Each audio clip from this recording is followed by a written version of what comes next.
चलिए दोस्तों, हम बात करते हैं जैव विविधता के बारे में, ठीक है? तो जैव विविधता आपका क्या है? तो जैव विविधता आपका तो पता है किसी भी निश्चित प्राकृतिक क्षेत्र में पाए जाने वाले पेड़-पौधे, जीव-जंतु तथा सूक्ष्म जीवों की विभिन्न प्रजातियों की बहुलता को ही जैव विविधता कहा जाता है, बिल्कुल। सर्वप्रथम शब्द का प्रयोग वाल्टर जी. रोजन ने दिया, ठीक है? 1985 में इन्होंने किया था, ठीक है? जैव विविधता का जनक किसे माना जाता है? तो ई.ओ. विल्सन को माना जाता है क्योंकि उन्होंने उन्होंने इस शब्द को लोकप्रिय बनाया। लोकप्रिय किसने बनाया? ई.ओ. विल्सन ने। और सर्वप्रथम बायोडायवर्सिटी का प्रयोग किसने किया शब्द का? तो वाल्टर जी. रोजन। कब किया? 1985 में। और जैव विविधता शब्द को सबसे ज़्यादा पॉपुलर किसने किया? ई.ओ. विल्सन ने। इसलिए इन्हें ई.ओ. विल्सन को क्या मानते हैं? तो जैव विविधता का जनक माना जाता है, ठीक है भाई साहब? अगला, जैव विविधता का मापन कैसे करते हैं? तो अगर हम बात करते हैं अल्फा विधि और आपका बीटा विधि और आपका गामा विधि। अल्फा विधि में क्या होता है? यह किसी एक निश्चित क्षेत्र, अल्फा में मतलब निश्चित क्षेत्र होगा या समुदाय के अंदर मौजूद प्रजातियों की कुल संख्या को मापता है, ठीक है? बीटा में हम क्या करेंगे?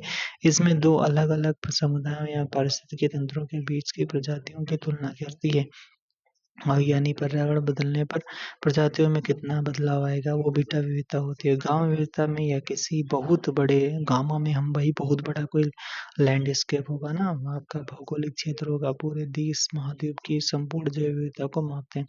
तो गामा में सब आ जाएगा, बीटा में आपका दो चीजें आ जाएंगी और अल्फा में केवल एक चीज आएगी, ठीक है? किसी एक इस निश्चित क्षेत्र के लिए बारे में बात की जाएगी।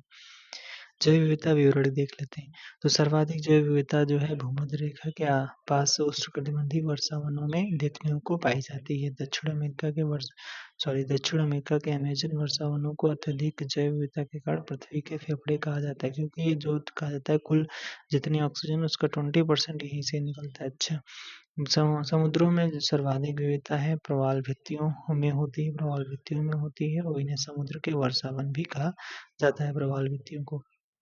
नियम क्या है? जैसे-जैसे हम भूमध्य रेखा से ध्रुवों की ओर जाते हैं, जैव विविधता भाई साहब घटने लगते हैं, बिल्कुल घटने लगी। जैसे ये आपका हो गया भूमध्य रेखा, अगर इधर हम जैसे-जैसे जाएँगे तो आपका ये जैव विविधता घटती जाएगी, ठीक है? जैव विविधता का संरक्षण अगर हम बात कर लेते हैं, तो ये आपका कह रहा है कि जीवों को विलुप्त होने से बचाने के लिए 2 तरीके अपनाए जाते हैं। एक होता है इन सिटू, एक होता है एक्स सिटू होता है। जब जब जीवों और पौधों को उनके प्राकृतिक आवास यानी जंगल में ही संरक्षण दे दिया जाता है, तो उन्हें हम इन सिटू कहते हैं, ठीक है? जैसे आपका राष्ट्रीय उद्यान हो गया, वन्य जीव अभयारण्य हो गया और बायोस्फीयर रिजर्व हो गया, पवित्र उपवन इसी में आता है, यानी इन सिटू में ही आएगा, ठीक है भाई साहब?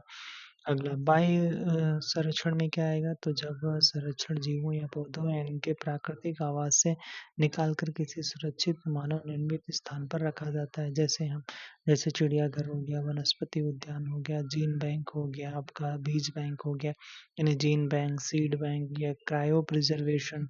क्रायो प्रिजर्वेशन क्या होता है? बहुत कम तापमान पर तरल नाइट्रोजन में कोशिकाओं को सुरक्षित रखना ही आपका क्रायो प्रिजर्वेशन कहलाता है। जैव विविधता हॉटस्पॉट क्या है? तो आपको पता है जहाँ पर ज़्यादा विविधता पाई जाएगी। और यहाँ वो क्षेत्र होते हैं जहाँ बहुत अधिक जैव विविधता पाई जाती है, लेकिन मानवीय गतिविधियों के कारण उनके अस्तित्व पर गंभीर खतरा मंडरा रहा है। भाई साहब, बहुत ज़्यादा खतरा मंडरा रहा है। ये नॉर्मन मायर्स ने नाम इसका मतलब ये कॉन्सेप्ट दिया था, 1988 में दिया था। भारत में प्रमुख जैव विविधता हॉटस्पॉट कितने हैं भाई साहब? 4 हो जाते हैं, ठीक है? कितने? 4। एक पश्चिमी घाट होता है, एक पश्चिमी घाट हो जाता है, पूर्वी हिमालय वाला, और आपका इंडो वर्मा क्षेत्र, आपका सुंडालैंड वाला, ठीक है? पश्चिमी घाट भारत में सबसे अधिक जैव विविधता पाई जाती है, और दूसरा है पूर्वी हिमालय, या पूर्व उत्तर भारत का पहाड़ी हिस्सा आ जाता है इसमें। इंडो बर्मा क्षेत्र जो आपका है म्यांमार से लगा लगा हुआ पूर्वोत्तर का क्षेत्र, और सुंडालैंड वाला है, इसमें अंडमान और निकोबार द्वीप समूह भाई साहब आ जाते हैं। चलो कुछ चीजें और देख लेते हैं, जैसे आपका संरक्षण के तीनों प्रकारों में अंतर देख लेते हैं। क्या होता है राष्ट्रीय उद्यान? इसमें क्या होता है? इसमें सबसे सख्त नियम होते हैं भाई साहब। नेशनल पार्क जो होगा उसमें सख्त नियम, मानवीय गतिविधियां जैसे जानवरों को चराना, लकड़ी काटना, खेती करना बिल्कुल मनाही होती है। यहाँ किसी विशेष प्रजाति या इकोसिस्टम को बचाने के लिए होता है, जैसे उत्तर प्रदेश का दुधवा नेशनल पार्क भाई साहब, ये नेशनल पार्क हो गया, ठीक है? वन्यजीव अभयारण्य क्या है? Wild life sanctuary. इसमें क्या होता है? यहाँ यहाँ नियम थोड़े कम सख्त होते हैं। अच्छा भाई साहब, बिना वन्यजीवों को नुकसान पहुंचाए अनुमति के साथ स्थानीय लोगों को चराई और सूखी लकड़ी बीनने की थोड़ी छूट होती है, और यह मुख्य रूप से किसी विशेष जानवर या पक्षी के लिए होता है, जैसे नवाबगंज पक्षी अभयारण्य। बायोस्फीयर रिजर्व क्या होता है? यह एक बहुत बड़ा इलाका होता है। यहाँ इंसान प्रकृति के सह अस्तित्व यानी बायोस्फीयर रिजर्व समझो इंसानों और प्रकृति दोनों का सह अस्तित्व पर जोर दिया जाता है। इसमें 3 हिस्से होते हैं, एक होता है कोर जोन, बफर जोन और आपका ट्रांजिशन जोन होता है। मज़ा आ जाएगा, ठीक है? थोड़ा डीप पढ़ रहे हैं हम लोग लेकिन मज़ा आ जाएगा। कोर जोन क्या होता है? सबसे अंदर का हिस्सा, यहाँ इंसान के जाने की सख्त मनाही होती है।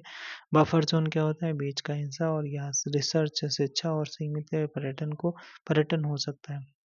अच्छा, बीच का हिस्सा बफर ज़ोन में क्या होगा? यहाँ रिसर्च, शिक्षा, सीमित पर्यटन हो सकता है। ट्रांजिशन ज़ोन क्या होता है? यहाँ सबसे बाहर का हिस्सा और जहाँ आदिवासी और स्थानीय लोग बस्तियाँ बनाकर रह सकते हैं। भारत का पहला बायोस्फीयर रिजर्व नीलगिरी था, ठीक है? नीलगिरी तमिलनाडु में पड़ता है, ठीक है? नीलगिरी था, ठीक है? ट्रांजिशन ज़ोन में क्या है? यहाँ पर इंसान वगैरह रहते हैं भाई साहब, मान के चलो, ठीक है? जो आपका बस्तियाँ आदिवासी व स्थानीय लोग बस्तियाँ बनाकर रह सकते हैं, ठीक है? और बफर ज़ोन में क्या है? बफर ज़ोन में मतलब बीच वाला जो रिसर्च वगैरह और यहाँ रिसर्च, शिक्षा और सीमित पर्यटन को हो सकता है। और कोर ज़ोन में तो भाई क्या इंसान को यहाँ पर जाने से मनाही होती है, ठीक है? बायोस्फीयर रिजर्व होते क्या हैं? तो जहाँ पर इंसान और प्रकृति के अस्तित्व पर जोर दिया जाता है। पर्यावरण प्रदूषण अगर हम बात कर लेते हैं तो यहाँ पर कारखानों और वाहनों से निकलने वाले सल्फर डाइऑक्साइड, एक जो आपका एसिड रेन क्या होती है? तो सल्फर डाइऑक्साइड और नाइट्रोजन ऑक्साइड गैस जब बारिश के पानी से मिलती है तो सल्फ्यूरिक एसिड और आपका नाइट्रिक एसिड बनाती है। ताजमहल का संगमरमर इसी कारण से पीला पड़ रहा है, जिसे स्टोन लेप्रोसी कहते हैं। क्या कहते हैं भाई साहब? स्टोन लेप्रोसी कहते हैं।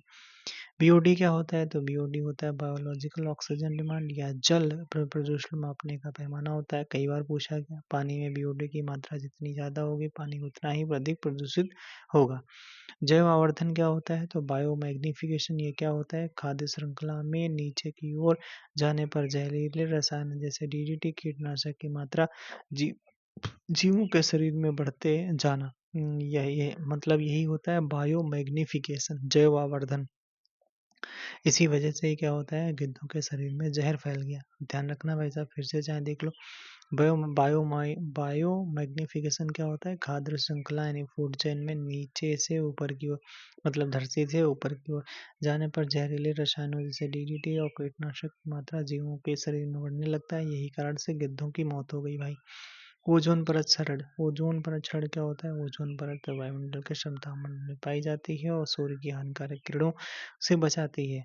इसे नुकसान पहुंचाने वाले मुख्य गैस क्लोरोफ्लोरोकार्बन जो एसी और फ्रिज से निकलती हैं। अच्छा, सीएफसी एसी और फ्रिज से निकलता है। ओजोन की परत की मोटाई डॉप्सन यूनिट में मापी जाती है। ओजोन की जो आपका O3 फार्मूला होता है, सड़ी मछली जैसी गंध आती है, ठीक है? ओजोन परत की मोटाई अगर बात कर लेते हैं तो बसंत ऋतु में अधिक होती है, वर्षा ऋतु में कम हो जाती है।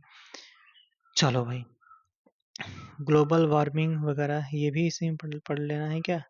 चलो इसको अभी हम दूसरे में चलो इसी में थोड़ा कर लेते हैं अभी, ठीक है? हाँ, अभी 10 मिनट का हो जाए, कोई दिक्कत वाली।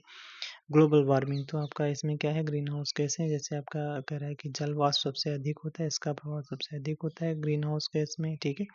और कार्बन डाइऑक्साइड कह रहा है ग्लोबल वार्मिंग के लिए सबसे ज़्यादा जिम्मेदार है। मीथेन क्या है? या धान के खेतों, दलदली स्थानों और जुगाली करने वाले जानवरों के मुंह से निकलते ही कई बार पूछा गया।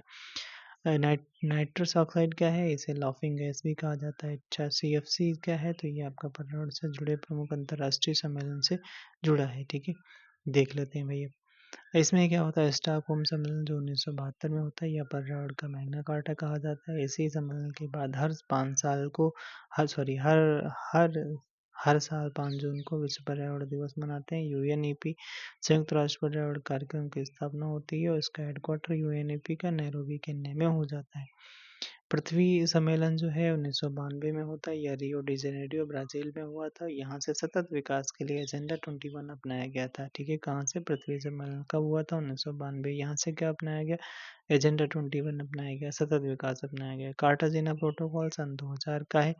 या बायो सेफ्टी यानी जैव सुरक्षा यानी सीएमओएस से जुड़े हुए संबंधित हो जाता है। कौन? कार्टाजेना। नगोया प्रोटोकॉल भाई साहब आपको पता ही है, आपका जो आपका नगोया प्रोटोकॉल 2010 का, ये आनुवंशिक संसाधनों यानी जेनेटिक्स रिसोर्सेज के लाभों के निष्पक्ष बंटवारे से संबंधित है। आईची लक्ष्य क्या है, तो इसका संबंध जैव विविधता के संरक्षण से हो जाता है। अब जैव विविधता वाला टॉपिक पढ़ रहे थे, इसलिए आपका नगोया प्रोटोकॉल 2010 का, कार्टाजेना सन 2000 का, और आपका और कौन सा हो जाता है, आईची लक्ष्य जो आता है, इसका भी संबंध आपका जैव विविधता संरक्षण से हो जाता है। ठीक है, ओके बाय, फिर मिलेंगे नेक्स्ट वीडियो में।